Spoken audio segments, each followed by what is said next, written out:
Bodo, tu peux m'expliquer ce que tu es en train de faire là? Ouais, je suis en train de vernir un néoline. Combien de couches tu passes? Alors là, c'est le modèle de base avec le vernis incolore qui est là dans le bocal. Et sur la version vernis incolore, je passe en moyenne 7 couches. Et là, je suis à la dernière, a priori. Alors comment est née l'idée de cet instrument que tu as baptisé le néoline? Bah, c'est né parce que je suis un grand amateur de musique, de toutes sortes de musique, et luthier par-dessus le marché. Et en fait, j'ai remarqué que le violon s'invite dans pas mal de genres musicaux qui ne sont pas les siens à l'origine. Et j'ai trouvé que le violon n'est pas forcément un instrument adapté pour tout un tas de musiques, notamment amplifiées. Parce que du coup, sur le violon, on se sert de tout un tas de cellules, de pick-up pour l'amplifier. Et souvent le son qui en résulte est, à mon avis, vraiment moche. Et on continue à le faire parce qu'on n'a rien de mieux. Voilà. Et donc j'ai essayé de créer quelque chose qui fonctionne mieux pour ce genre de choses. Et c'est quoi les différentes étapes de production du néoline? Là, alors, disons que la toute première étape qui était unique, c'était la création d'un modèle d'origine en quelque sorte, c'est-à-dire avec vraiment les règles de la lutherie tout à fait traditionnelles.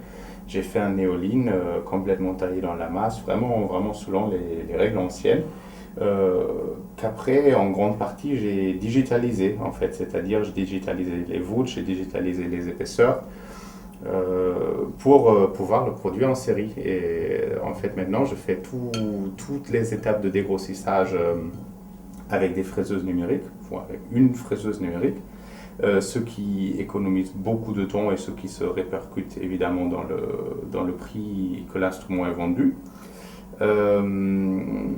Donc, après, je fais les jeux d'éclisses, donc les côtés de l'instrument à la main, mais par série de 10, ce qui facilite et accélère aussi considérablement le travail. Et du coup, je pré-produis comme ça un tas de choses. Je pré-produis les tables, les fonds, les jeux d'éclisses. Et vu que j'ai 3 modèles de têtes différentes que je propose, avec le néoline, j'attends que j'ai une commande fixe pour produire la tête que la personne souhaite et faire le montage final de l'instrument. Voilà. Et quelles ont été les évolutions par rapport au tout premier prototype que tu as conçu? Est-ce qu'il y a des choses qui ont changé? Alors, dans l'instrument lui-même, par rapport au tout premier prototype, oui, tout premier prototype, il n'a pas encore eu cette forme-là. Il avait une forme plus proche du violon sans pour autant avoir la forme du violon classique. En fait, à l'intérieur des néolines, il y a un système de barrettes de renfort avec une table plus fine, c'est un peu emprunté à la lutherie de guitare. Et donc le premier prototype, il avait déjà ce système avec une table encore plus fine et beaucoup plus de barrettes, ce qui finalement au niveau sonore et surtout au niveau faisabilité s'est avéré pas terrible. Et du coup en fait maintenant je fais une table qui est plus fine que dans la région du bas et de la région du haut, là où il y a la pression du chevalet et l'âme de l'instrument, il y a des épaisseurs normales qu'on connaît d'un violon classique, et il y a moins de barrettes. Voilà, donc c'est ça notamment qui a changé, donc le dessin de l'instrument et le nombre de barrettes. Après, j'ai fait un deuxième prototype qui avait déjà la forme du néoline qui n'a guère changé depuis, qui n'a quasiment pas changé depuis, et encore beaucoup de barrettes. Et en fait, le troisième prototype, donc avec cette forme et avec le nombre définitif de barrettes, depuis, ça n'a quasiment pas changé. L'instrument en lui-même, après, c'est les outils utilisés, les étapes de production, voilà, les changements étaient là-dessus. Donc, c'est-à-dire, d'un point de vue sonore et technique, les instruments de la première série sont les mêmes que les instruments de la 6e série, c'est juste que la production a été plus longue, plus compliquée, et il y a aussi eu des petits progrès au niveau finition. Ceci dit, déjà la première série, au niveau finition, je crois que c'est tout à fait potable, j'en ai pas honte, quoi. Et la prochaine évolution de l'instrument? la prochaine évolution de l'instrument, j'ai un projet, enfin déjà à moitié abandonné. En fait, on m'a souvent dit, disons que une des idées principales du néoline, c'est de démocratiser un instrument à cordes, mais fabriqué en France, c'est-à-dire pouvoir le proposer à un prix quand même assez abordable, sans pour autant le produire ou le faire produire dans un pays très bon marché comme la Chine ou des pays de l'Europe de l'Est. Mais avec le prix qu'il a, le néoline, qui est déjà beaucoup plus bas que le prix d'un violon classique fabriqué en France, il y a beaucoup de gens, notamment des débutants, pour qui c'est trop cher. Donc j'ai essayé de faire un prototype plus simple, notamment en enlevant les bords qui sont en résine fibrée, qui prennent pas mal de temps à élaborer. Et donc j'ai fait un prototype de coffre sans les bords en résine, mais ça m'a pas vraiment pris beaucoup moins de temps que ça. Donc je crois pas que c'est une démarche viable. Je crois au niveau de efficacité de production, vitesse de production, je vais avoir du mal à descendre en dessous de ce que j'ai si je veux garder un produit de qualité. Et comment les musiciens qui jouent déjà ton instrument, quel retour te font-ils? Comment tu tiens compte de leurs remarques? Est-ce qu'ils ont des remarques sur cet instrument qui a inventé aussi dans la pratique, dans les façons de jouer?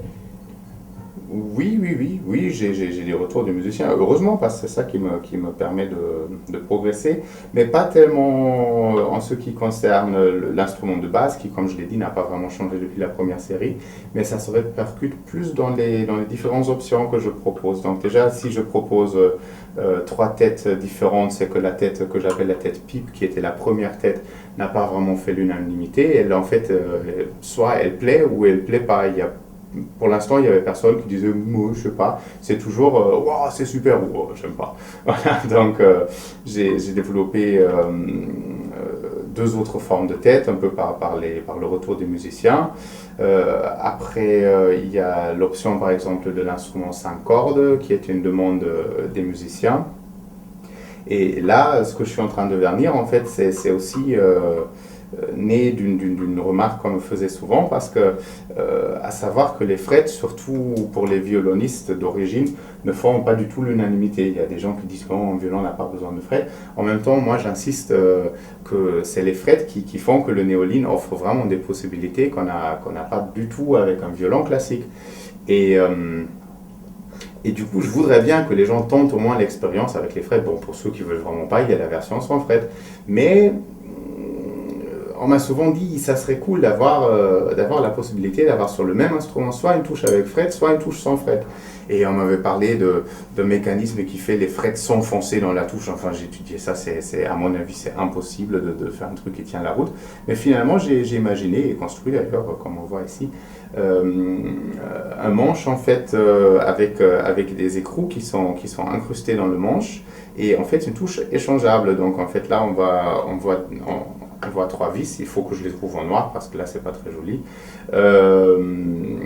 qui tiennent donc là une touche frettée que je peux enlever avec juste une clé Allen, et après j'ai la touche sans frette qui peut être mise à la place, et la touche peut même être changée avec les 4 cordes en place et sans changer l'accord, parce qu'en fait dans le manche, en levant un peu ici, là-haut, il y a 2 barrettes en fibre de carbone qui sont très très rigides, et du coup même si on enlève la touche, le manche garde suffisamment de rigidité pour ne pas se plier avec la tension des cordes. Donc en fait on défait les vis, on passe entre les 2 cordes du milieu, on la retire par le bas et hop, on insère l'autre touche, on remet les vis, on serre. Et voilà, ça, pour l'instant je ne l'ai pas monté l'instrument, mais si mes calculs sont bons, ça ne devrait pas prendre plus de 3 minutes.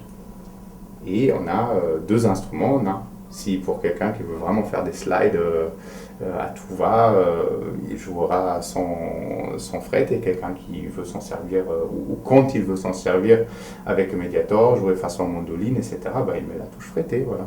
Ou même un débutant qui souhaiterait débuter avec les frettes pour assurer sa justesse, et une fois qu'il a l'impression justement d'assurer la justesse, il prend la clé Allen, il change la touche, il met la touche sans fret, et voilà.